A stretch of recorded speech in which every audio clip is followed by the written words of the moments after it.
появился непонятный звук сзади.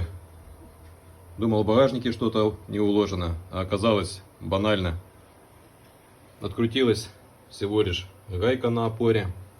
Выкрутил, взял головку, и головкой она выкрутилась. Сейчас все затяну и поставлю на место. Но я уже думал, или опора, или сам амортизатор. Амортизатор живой, опора живая. Сейчас все затянется и продолжу дальше ездить.